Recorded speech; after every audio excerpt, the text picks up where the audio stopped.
Hello les amis, ça va? Alors je sais que ça fait 1000 ans que je n'ai pas posté sur ma chaîne. La vie, vous savez, pour ceux qui me suivent sur mes autres réseaux, vous savez à peu près ce que j'ai fait ces derniers temps. Mais je referai une autre vidéo là-dessus plus tard. La vidéo d'aujourd'hui est une vidéo qui est très importante pour moi. Euh, de nouveau, pour ceux qui me suivent sur Twitter, TikTok, vous savez à peu près de quoi on va parler. On va parler de grossophobie, du mouvement body positive, d'être maigre. Bref, on va parler de toutes ces petites choses parce que j'ai posté il y a maintenant, je crois, 2 jours, j'ai posté une série de vidéos sur mon TikTok où je me posais la question de savoir pourquoi dès que les femmes rondes ou grosses créent une trend pour montrer leur corps, t'avais des femmes minces avec des corps normés, c'est-à-dire des corps normaux dans la société qu'on voit partout. Pourquoi est-ce qu'elles sautaient sur le mouvement alors que personne ne les avait appelées? Je ne vous cache pas que c'est parti en sucette. Les personnes non concernées, c'est-à-dire, enfin non, pas non concernées par ma vidéo, parce que si, du coup, les femmes skinny étaient concernées, mais je veux dire, les personnes de nouveau non concernées par ce type de trend sont venues parler en mode ah oui, moi je suis maigre et j'ai des complexes, moi je suis maigre et on m'a harcelé, moi je suis. J'ai dit ok, stop, stop. Je vais poster une vidéo YouTube où je vais vous expliquer en détail, pourquoi j'ai fait cette phrase. Parce que sur TikTok, tu n'as que 60 secondes. En 60 secondes, tu ne peux pas dire tout ce que tu as dans la tête. Ok? Donc aujourd'hui, on va discuter de tous ces sujets. Donc prenez votre jus, prenez votre thé. Moi j'ai un petit jus là. J'ai un petit truc qui est prêt. J'ai mes notes. Alors je vais commencer cette vidéo en disant ceci, pour que tout le monde entende bien, pour que vous vous imprégnez bien ça dans votre tête. Quand j'ai fait mes vidéos, dans ma vidéo, si tu vois bien, pour ceux qui ont pris le temps d'écouter, à aucun moment je n'ai dit que si vous êtes mince ou si vous êtes maigre, vous n'avez pas de complexe et vous ne pouvez pas être complexé par votre corps. À aucun moment de mes vidéos je n'ai dit ça. Donc enlevez déjà ça de votre tête, c'est pas ce que j'ai dit. Je n'ai pas dit ça. J'ai bien parlé d'un certain contexte spécifique et je vais développer dans la suite de la vidéo. Donc on commence par dire que toutes les femmes peuvent avoir des complexes. De toute façon, vu la société dans laquelle on évolue, c'est-à-dire on est tout le temps jugé par notamment le regard des hommes, le regard des autres femmes, le regard de tout le monde. Bref, avoir des complexes sur son corps, c'est normal. Je pense que je ne connais personne, que ce soit maigre, grosse ou mid-size, je ne connais personne, en tout cas dans mon entourage, qui n'a pas au moins un complexe sur son corps. Donc ça, c'est normal. Maintenant, soyons clairs. Avoir des complexes, euh, peu importe que vous ayez été harcelé pour ça ou non, c'est différent que d'avoir la société en entier qui stigmatise votre type de corps. Aujourd'hui, on va parler vraiment du mouvement body positive, comment il a été créé, qui l'a créé. Concernant le mouvement body positive, qui est un peu le cœur du sujet qui a fait que je réagisse sur TikTok, le mouvement body positive, il a commencé déjà aux États-Unis dans les années 60. Et c'est très important, très important de noter que ce mouvement a été commencé par des femmes racisées, des femmes noires, clairement je le dis là, des femmes noires. Mais quand je dis racisées, c'est pour inclure vraiment les femmes aussi asiatiques, toutes les femmes non blanches en tout cas. Ce mouvement a été commencé par des femmes noires pour les femmes non blanches dont les corps ne correspondaient pas à la norme sociétale. La norme sociétale étant, j'espère que vous le savez, une femme blanche, mince, avec les cheveux lisses. Ça, c'est la norme de la société. Si aujourd'hui, vous ne savez pas que la norme de la société, c'est une femme blanche, mince, avec les cheveux lisses, il faut que vous preniez même encore des informations avant de venir regarder ma vidéo.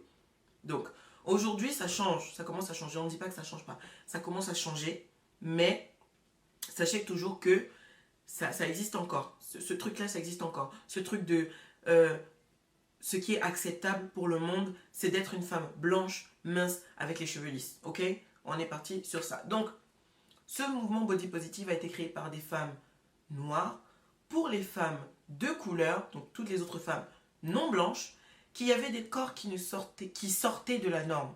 Donc, les femmes grosses, j'inclus aussi les femmes trans. En fait, et les femmes handicapées, en fait, toutes les femmes dont le corps n'était pas le corps que la société veut voir, tu vois. Tout ça, c'était le mouvement body positive qui a donc commencé aux États-Unis. Au début, ça allait bien. Il y avait, par exemple, sur Instagram, quand tu cliquais sur le hashtag body positive, tu voyais ces corps-là. Ces corps qui, de base, sont invisibilisés par la société. Ces corps que tu ne vois pas dans les magazines. Ces corps que, quand tu vois les Fashion Week, tu ne vois pas ces corps-là, tu vois. Ces corps-là sont cachés, ces corps-là sont mis aux oubliettes. On ne veut pas les voir, on fait l'autruche, on se cache, et ces corps souffrent, ne sont pas vus, ne sont pas montrés. Voilà pourquoi le mouvement body positive, il a été créé. Mais bien sûr, comme tout mouvement qui est créé pour les personnes racisées, quand les femmes blanches, elles voient ça, ça les picote, ça les démange. Elles se sentent pas bien, elles se sentent... comme elles ne voient pas qu'elles sont dedans, il faut absolument qu'elles le prennent. Bien sûr, les femmes noires ont récupéré, elles ont dit « donne-moi ça ». Et elles ont transformé ça en quelque chose de marketable, quelque chose de trendy, quelque chose pour faire du marketing avec, genre du fashion, pour vendre des choses. En fait, au fil du temps, le visage du mouvement body positive a été enlevé des femmes de couleur qui de base étaient celles qui étaient censées être représentées et a été mis sur les femmes blanches. Donc maintenant, et si vous regardez, et c'est très... C'est très... Je trouve le mot en anglais, mais je trouve pas le mot en français, mais c'est très subtil, tu vois. Le visage du mouvement body positive a été remplacé par des femmes, a été remplacé de base, c'était des femmes racisées. Maintenant, c'est des femmes blanches. Et si vous regardez, il y a un certain...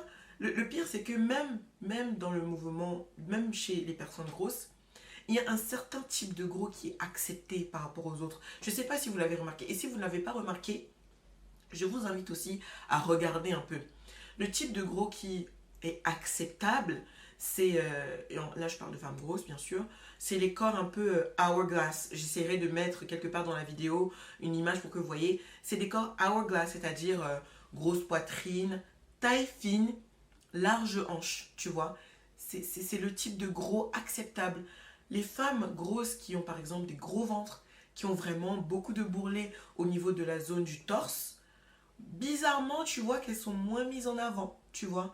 Maintenant, à cause de cette transformation qui s'est passée quand les femmes blanches, elles ont pris le mouvement et qu'elles l'ont mis sur elles, même chez les personnes grosses, il y a un stigma qui a commencé à se créer parce qu'il y a des gros acceptables et des gros non acceptables. Genre, si tu es grosse et que tu as quand même un ventre un peu plat, une taille un peu fine, ça va, tu vois, tu passes, tu pourras te retrouver un peu sur Instagram, dans certains magazines, dans certaines marques de lingerie.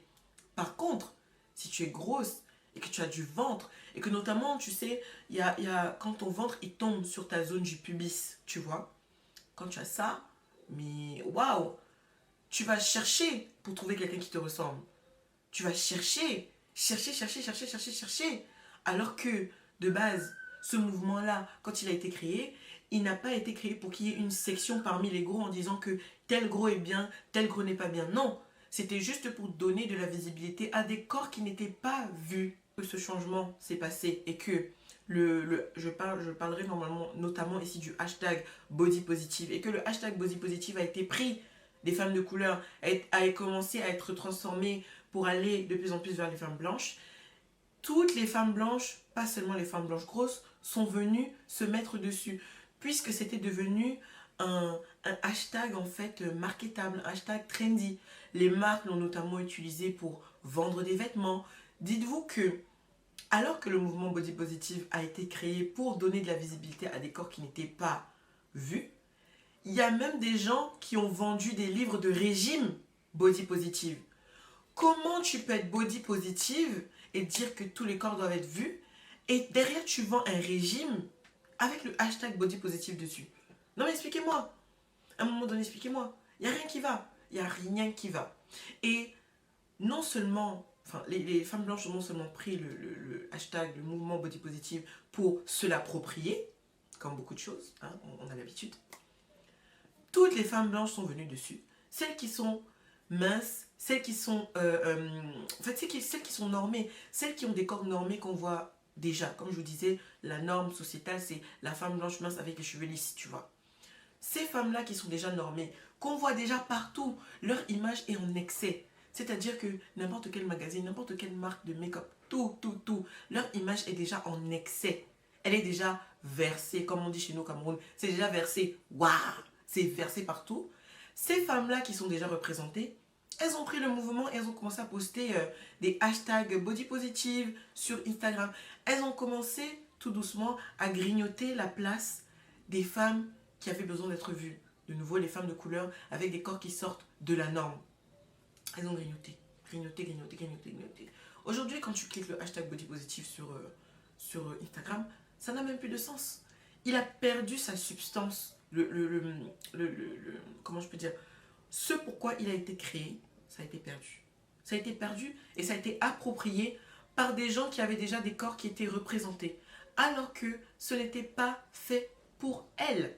Parce que, pas que ce n'était pas fait pour elles, parce qu'elles n'ont pas de complexe. Et c'est là où certains d'entre vous, vous avez en fait pris mes paroles et vous les avez déformées parce que vous vouliez absolument nous montrer que moi je suis mince et je souffre, moi je suis mince et j'ai des complexes. Quand je disais qu'on ne vous avait pas appelé, je n'ai jamais dit que vous n'avez pas de complexe. Je n'ai jamais dit que vous ne pouvez pas vous sentir mal dans votre corps. Non. Le fait d'avoir dit on ne vous avait pas appelé, ça revenait à ça. C'est pour dire que ce mouvement a été créé pour permettre au corps qui n'était pas visible d'être vu. Mais vous qui êtes déjà vu, vous qui êtes déjà montré, même si vous avez des complexes personnels, vous qui êtes déjà montré dans tous les magazines, dans tous les critères de beauté, vous êtes déjà là. Mais quand quelqu'un qui est gros veut aussi avoir un peu, même un dixième de ce que vous avez, vous venez lui rappeler que « Ah, mais moi j'ai des complexes. » Ok, mais tu invisibilises quelqu'un qui n'est déjà pas vu, alors que toi tu es vu. Donc, ce fait que vous ne pouvez pas accepter que vous êtes déjà vu et qu'à un moment donné, il faut aussi laisser la place aux autres, c'est grave. C'est grave. Et moi, vous savez, cette façon de penser, je la compare beaucoup aux gens qui répondent au mouvement Black Lives Matter par All Lives Matter. Genre, on est en train de vous dire que la vie des Noirs, ça compte parce qu'on ne nous voit pas assez. Vous venez nous dire, toutes les vies comptent. On n'a pas dit que toutes les vies ne comptaient pas. On dit que nous, on n'est pas vus. C'est pareil pour les gros. On n'a pas dit que, en tant que mince, vous n'avez pas de complexe. On a dit que nous, on n'est pas assez vus. On n'est pas assez représentés. C'est ce qu'on dit. On vous dit qu'on a du mal à s'habiller. On vous dit qu'on se sent mal même de respirer. On vous dit qu'on subit de la violence médicale à tous les niveaux. Tout ça, on vous le dit, on vous le répète. Mais vous ne comprenez pas. Vous préférez nous balancer au visage que vous avez des complexes. On en a tous. Mais imagine que tu as des complexes, imagine que tu as des complexes, et en plus, la société entière te dit que tu es un être dégueulasse, tu n'as pas le droit d'exister, tu n'as pas le droit de vivre. Pour certains, ça va plus loin, on te dit, mais tu ferais même mieux d'aller mourir, tellement t'es gros, t'as pas le droit de manger, t'as rien le droit de faire en fait, parce que t'es gros, tu mérites pas de vivre. C'est sûrement d'ailleurs ta faute. Et si vous regardez, mes vidéos justement sur TikTok, il y a une semaine ou 10 jours, il y avait une coach de vie, machin chouette, je sais pas quoi, une femme blanche et mince, bien sûr, comme d'habitude. Et elle disait, il y a deux choix qui sont difficiles. Soit tu choisis d'être mince, soit tu choisis d'être gros. Choisis ta difficulté. Et quand j'ai vu ça, j'ai halluciné. Et c'est ça, en fait, vous vous rendez pas compte, c'est que pour beaucoup, dans la tête, en fait, vous pensez que les gros, ils ont choisi d'être gros. C'est sûrement leur faute s'ils sont gros. C'est des gros porcs, c'est des gros dégueulasses. Ils sont sûrement empiffrés de pizza, de McDo, de tout ce qui est dégueulasse de glace. Et puis, ils sont devenus gros, c'est des gros porcs. C'est ça qu'il y a dans votre tête. Et ne mentez pas. Ne mentez pas. Ne faites pas genre, non, c'est pas comme ça. Vous savez que, pour beaucoup d'entre vous, c'est ce que vous pensez. C'est ce que vous pensez. Vous pensez que les gros ont choisi d'être gros. On a beau vous expliquer que l'obésité, c'est une maladie multifactorielle. Il y a tellement de choses qui rentrent en compte que chaque cas est unique. Mais pour vous, ça reste dans votre tête que quelqu'un qui est gros, c'est parce qu'il a beaucoup mangé de pizza et qu'il est devenu gros et qu'il a choisi d'être gros et qu'il se complaît dans sa grosseur. Et oui, c'est ça que vous pensez. Avouez. Donc, quand on vous parle, quand on essaie de vous expliquer les choses et tout, vous préférez ne pas écouter. Vous préférez nous dire, oui, moi aussi j'ai des complexes. Donc, c'est vraiment ça le truc que vous devez prendre en compte. Et là, je reviens sur ce que je disais par rapport au fait que le mouvement Body Positive, créé pour des femmes de couleur avec des corps hors normes, a été pris par des femmes blanches avec des corps normés, Et ça a complètement transformé le mouvement. Ça lui a fait perdre sa substance. Et aujourd'hui, quand on s'offusque du fait que des femmes blanches avec des corps normés viennent prendre la place sur des trends body positive qui de base devraient être réservés aux femmes grosses et aux femmes avec des corps hors normes, quand on s'offusque du fait qu'elles viennent prendre la place de ces personnes qui sont invisibilisées, vous venez nous dire oui mais tu sais pas, dans sa tête peut-être qu'elle a des complexes. D'accord, mais comme je vous dis, quand elle ouvre un magazine, c'est elle qu'on voit. Et d'ailleurs, ça m'a aussi beaucoup fait rigoler parce que la personne dont je parle, vous savez pourquoi elle est devenue... parce que, disons-nous les choses, vu que vous voulez faire les gars qui ne voyaient pas, pourquoi elle est devenue célèbre sur TikTok? J'ai un peu regardé, j'ai un peu recherché son nom rapidement parce que moi je ne la connaissais pas avant cette vidéo body positive. Parce que de base, la vidéo même, je ne l'ai pas vue sur TikTok, hein, je l'ai vue sur Twitter. Parce que ça a chauffé sur Twitter aussi pour elle. Donc, j'ai vu la vidéo sur Twitter et c'est là que ça m'a fait réagir et que j'ai posté le commentaire sur TikTok. De base, cette personne est devenue célèbre sur TikTok parce qu'elle faisait des vidéos de danse en bougeant ses hanches. En bougeant particulièrement les os de ses hanches. Et c'est devenu populaire parce que, justement, elle était tellement mince qu'on voyait les os de ses hanches. Donc quand elle bougeait, en fait, ses os bougeaient en rythme. Tu vois, enfin, ses os. Mais je reformule. Quand elle bougeait, en fait, elle bougeait au rythme de la musique. Mais elle était tellement mince que enfin, tu voyais la forme de ses os, son ventre, etc. C'est ce qui l'a rendue célèbre. Donc, et aussi elle est blanche. Je le précise pour ceux qui ne sauraient pas. Donc, pourquoi vous faites comme si la personne même qui a fait la vidéo n'est même pas l'archétype de l'exemple dont je parle, c'est-à-dire une femme blanche et normée qui s'approprie un mouvement qui n'est pas fait pour elle. Elle est littéralement devenue célèbre à cause de ça. C'est exactement ce que je vous dis. Donc, le fait que vous n'êtes même pas capable de voir que son privilège l'a aidée dans sa vie, c'est hallucinant. On ne dit pas qu'elle n'est pas talentueuse. On ne dit pas qu'elle n'est pas gentille. Tout ce que vous voulez, que vous l'aimez bien. Aimer quelqu'un, c'est une chose. Reconnaître que cette personne a un privilège, c'est une autre chose. C'est deux choses différentes. Tu peux aimer quelqu'un et te rendre compte que oui, cette personne a un privilège et ce privilège l'a aidé dans sa carrière. Parce qu'aujourd'hui, vous dites oui, elle a peut-être des complexes, machin, machin, machin. Oui, d'accord, elle a des complexes. En attendant, elle se fait un max de thunes en étant modèle pour des marques. Pourtant, vous qui la défendez et qui avez des corps hors normes, où est votre contrat de publicité?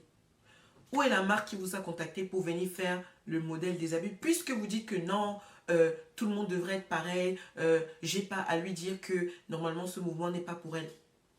Il est où votre contrat de publicité? C'est quelle marque qui vous a appelé pour dire oui, viens et tout, machin, machin, machin, machin? Parce que, ok, on compte le nombre d'abonnés, il n'y a pas de souci. Mais pourtant, il y a des femmes grosses qui ont aussi beaucoup d'abonnés. Mais elles, par contre, étrangement, tu ne les vois pas tous les jours dans les magazines. Tu ne vois pas des marques tous les jours qui font des publicités avec elles. Mais je pense que si aujourd'hui tu vas sur le compte de Léa et lui, je pense que tu vois qu'elle a beaucoup de partenariats. Je pense que tu vois qu'il y a beaucoup de marques qui la sollicitent. Tu penses qu'ils la sollicitent parce que waouh, elle est trop gentille? Non, c'est parce que son corps correspond à une norme sociétale que les marques continuent de pousser. Et la norme étant être blanche, fine et avoir les cheveux lisses. Toutes les cases sont cochées. Voilà, tout simplement. Et si ça vous ne le comprenez pas fondamentalement, c'est que vous ne comprendrez jamais le cœur du mouvement en fait. Vous ne le comprendrez pas. Vous préférez, et c'est votre choix. Et vous avez le choix. Ce qui est bien, c'est que chacun a le choix de faire comme il veut. Vous avez le choix de continuer avec cette version édulcorée, de vous dire non, tout le monde a le droit de venir, que tu sois mince, gros, machin. Non, c'est pas comme ça que ça a commencé. Déjà, il faut commencer à remettre les femmes racisées devant ce mouvement. Avec des corps hors normes. Les femmes handicapées, les femmes trans, les femmes grosses, il faut les remettre devant. D'accord? Et arrêtez de croire que quand vous voyez une femme blanche avec un corps normé dessus, c'est normal. C'est pas comme ça que ça a commencé. Après, je pense que de toute façon, vu le point où on en est, je pense que ça ne retournera pas où c'était au départ. Ça ne retournera pas où c'était au départ. Parce qu'aujourd'hui, c'est devenu un outil marketing. C'est devenu une trend, c'est devenu un truc qu'il est bien de dire, tu vois. C'est bien de le dire, c'est bien quand tu as une femme 6-7 qui est mince, qui a les cheveux lisses, elle coche toutes les cases de la société, tu vois. Mais ça fait toujours du bien quand elle vous dit body positive, tout le monde doit s'aimer, cœur, cœur. Ça fait toujours du bien, tu vois. Ça vous rassure en fait, pour certains, ça vous rassure en vous disant que waouh, je suis pas totalement mauvaise, je pense quand même aux autres, j'utilise le hashtag body positive. Non, non, non, c'est pas comme ça. Si vous voulez être un vrai allié des personnes grosses, donnez-leur des plateformes pour parler. Tu vois, par exemple, je vous donne un bon exemple. Si Léa et lui avaient eu envie de montrer qu'elle était une alliée du mouvement body positive, avec sa plateforme de 13 millions d'abonnés, tu sais ce qu'elle aurait dû faire? Elle aurait dû poster des vidéos d'influenceurs ou d'influenceuses gros et grosses qu'elle aime. Ça, tu vois, c'est une façon de donner de la visibilité aux corps qui sont invisibilisés. Pas elle de nous poster une vidéo où elle rentre et elle ressort son ventre, alors qu'elle reste toujours mince, tu vois. Une bonne façon de nous montrer qu'elle en a quelque chose à faire de ce mouvement et qu'elle le comprend, c'est qu'elle choisisse. On ne lui dit même pas que moi je ne veux pas qu'elle me prenne, moi je suis personne. Moi je suis personne. Je suis personne. Je ne souhaite pas être mise en avant. Je ne suis personne. D'accord, je suis personne. Elle peut prendre ses amis, ses influenceurs que elle aime, que elle connaît. Ses influenceurs gros et grosses qu'elle aime, qu'elle connaît. Et elle peut les mettre en avant sur sa plateforme en disant: je suis une alliée du mouvement body positive, voici des corps qui devraient avoir plus de visibilité. Ça, c'est correct. Ça montre que derrière, tu as réfléchi, que tu t'es dit: je suis une alliée du mouvement body positive, mais je veux donner la parole à ceux qui souvent ne l'ont pas, ceux qui souvent sont invisibilisés. Je ne vais pas reposter une vidéo de moi en maillot de bain, sachant très bien que je suis mince et que cette vidéo, parce que pendant que vous parlez de vos complexes, moi j'ai des gens qui m'ont écrit et qui m'ont dit, quand j'ai vu sa vidéo, ça m'a fait encore plus complexer. Parce qu'elle, elle peut rentrer et sortir son ventre et en disant qu'il y a des changements malgré ses complexes. Mais moi, quand je regarde, mon ventre ne rentre pas. Ou alors, je ne me vois pas dans les femmes qui sont montrées dans les magazines, dans les publicités. Et moi, quand j'ai vu cette vidéo, ça m'a fait mal au cœur. Tu vois? Donc, à un moment donné, si tu veux montrer que tu es une vraie alliée, tu donnes la voix à ceux qui sont invisibilisés. C'est comme ça. Et je fais toujours le même comparatif avec cette issue, ce problème du racisme. Quand tu es blanc et que tu as envie de montrer que tu es un allié antiraciste, tu donnes la parole aux noirs ou aux personnes racisées. Donc toutes les autres races hors blanches. Tu leur donnes la parole. Tu ne viens pas juste dire oui, moi aussi, un jour, on m'a critiqué parce que j'étais blanc. Du coup, je suis antiraciste. No! Donc, c'est logique en fait. Pour moi, c'est logique. C'est tellement logique et c'est tellement simple que quand vous permettez de dire que non, c'est normal, elle peut aussi participer à la traîne. Non. Si elle veut participer à la traîne de manière correcte, elle n'a qu'à montrer des corps qui sont invisibilisés. C'est tout.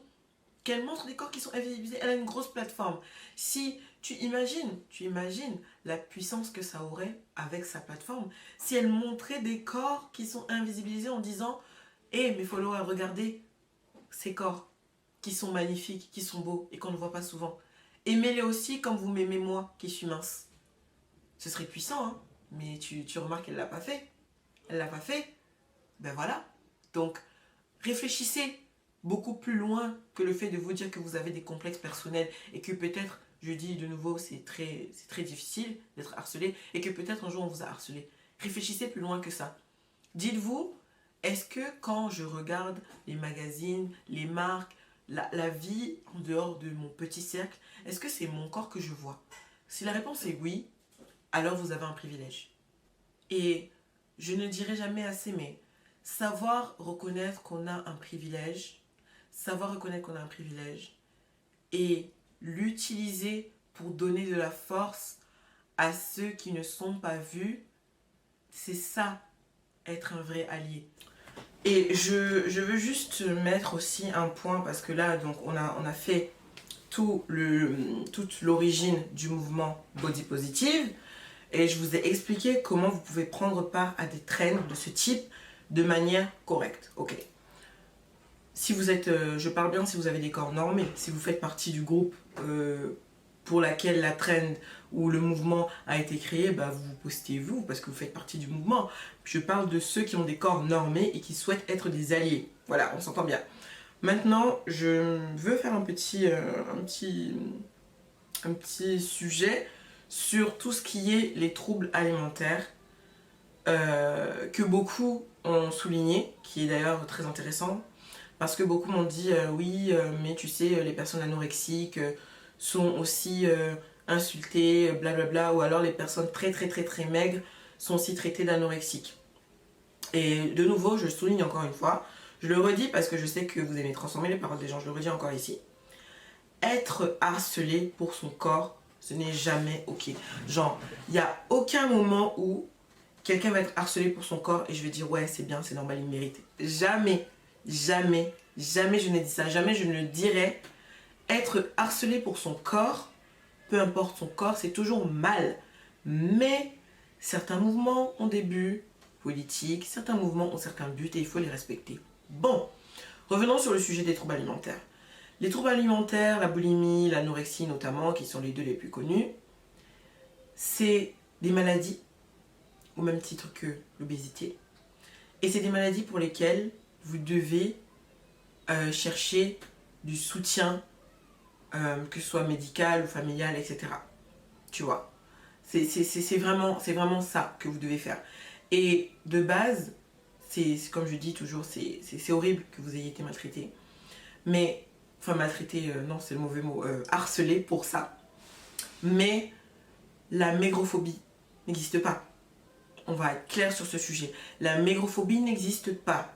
Parce que même, et c'est ça qui est malheureux d'ailleurs, et c'est ça le vrai problème. Et là, on devrait vraiment se poser des questions sur ce que certaines grandes marques font, parce que même les personnes anorexiques peuvent retrouver peuvent se retrouver dans des magazines, parce que aujourd'hui, c'est vrai que de plus en plus, je pense que les sociétés de mannequins et tout, elles essayent de contrôler ce que font leurs mannequins, mais vous savez bien que dans le monde du mannequinat, du high fashion, il y en a beaucoup justement qui sont anorexiques ou boulimiques. Il y en a beaucoup. Il y en a beaucoup. Elles ne vous le disent pas parce que c'est des secrets de polichinelle dans leur domaine, dans le domaine du mannequinat, mais vous savez bien qu'il y en a beaucoup qui sont anorexiques. Donc, je ne connais pas la proportion, mais ça se trouve quand vous ouvrez un magazine et que vous voyez une meuf, ça se trouve elle est anorexique, ça se trouve elle est boulimique. Et c'est malheureux. C'est malheureux. Quand je pense à ça, je me dis, mais quelle souffrance juste pour entrer dans les normes de la société et se maintenir à cet état de maigreur parce que les sociétés, les marques de high fashion veulent seulement faire des habits en taille 32. Quelle souffrance! Quelle souffrance! Donc ça vous montre encore une fois que la maigrophobie n'existe pas. Parce que quand vous allez n'importe où, entre moi qui suis grosse et on met une autre fille qui est mince, même si la marque elle voit que la personne qui est mince là, elle est peut-être anorexique, tu crois qu'ils vont lui dire « Eh ma chérie, t'es anorexique, tu viens pas ?» Non, ils vont me dire « Moi, madame, nous n'avons pas de vêtements à votre taille. » Ils vont prendre la go anorexique. Hein. Et donc, la maigrophobie n'existe pas. Les troubles alimentaires, c'est difficile. Et quand vous êtes dans ce cas-là, il faut essayer de chercher de l'aide. C'est difficile de parler quand on a des problèmes parce qu'en général, ces troubles, en plus alimentaires, s'accompagnent de troubles mentaux. C'est très difficile de demander de l'aide. Mais s'il vous plaît, si vous voyez cette vidéo et que vous êtes dans cette case-là, c'est-à-dire peut-être trop mince, après moi, c'est pas moi qui juge, trop mince selon vous. Parce que moi, je ne juge pas qui est trop mince ou qui est trop gros. Chacun juge son propre corps. Moi, je ne suis pas là pour vous dire que vous êtes trop mince ou trop gros. Je dis que si vous voyez que vous maigrissez trop ou que vous n'arrivez pas à vous nourrir, etc., demandez de l'aide. Commencez peut-être à en parler d'abord à vos parents et essayez de voir. Et j'espère que vous êtes dans une famille où vous avez un entourage qui est aimant, qui est ouvert, qui va vous écouter quand vous allez dire que vous avez des troubles alimentaires ou des soucis mentaux. Comme ça, vous pourrez obtenir l'aide que vous voulez. Mais, la maigrophobie n'existe pas. Donc, pour tous ceux qui m'ont répondu en disant que oh, les anorexiques, elles sont harcelées, machin, c'est triste, c'est malheureux. Mais il n'y a pas de maigrophobie. La grossophobie, par contre, ça existe. Et de base, le mouvement body positive était aussi là pour combattre ça. Mais aujourd'hui, comme je dis, comme il a été édulcoré, comme il a été repris par des femmes blanches et normées, il a complètement perdu sa substance. C'est pour ça que beaucoup d'entre vous vous ne savez même plus ce que ça veut dire. Vous ne savez même plus ce que ça veut dire. Et vous vous permettez de parler au-dessus des femmes grosses qui sont là et elles vous disent que c'est pas normal. Elles vous disent non, ça ne va pas, mais vous vous permettez toujours de parler au-dessus d'elles. Et tant bien même on vous reprend, vous voulez toujours vous justifier. Arrêtez ça. Arrêtez ça. Écoutez les personnes concernées. Écoutez. Ouvrez les oreilles. Ouvrez votre esprit. Ouvrez votre cerveau. Ouvrez tout ce que vous voulez. Écoutez. Et apprenez à être des bons alliés. Être un allié, c'est pas tout. Il faut être un bon allié. Et c'est ça qui est important. Voilà ce que j'avais à dire sur le sujet. Maintenant, les commentaires sont libres. Vous pouvez mettre les commentaires que vous voulez. J'espère néanmoins que vous avez pris le temps d'écouter cette vidéo, de comprendre les origines du mouvement Body Positive, de comprendre à qui il était destiné, de comprendre que ça permettait à un certain type de personnes d'être plus visible et que maintenant, du fait de son évolution, il a perdu de sa substance et que vous devez apprendre à être des bons alliés. Voilà, c'est tout ce que j'avais à dire pour aujourd'hui. Et voilà, si cette vidéo doit faire en sorte que je reçoive une vague de haine ou je ne sais pas quoi, parce qu'il y a beaucoup de gens qui m'ont écrit en me disant « Oui, moi je te follow, pourquoi tu parles mal des personnes qui sont skinny ?» Écoutez, si le fait que je parle de quelque chose qui me concerne et quelque chose qui me tient à cœur fait que vous me haïssez et vous m'unfollowez, vous êtes libre. Faites ce que vous voulez, mais je n'arrêterai pas de parler de ce sujet alors que je vous dis juste ce qui est, la vérité en fait. Donc, ouvrez les yeux et puis voilà, advienne que pourra. Bye.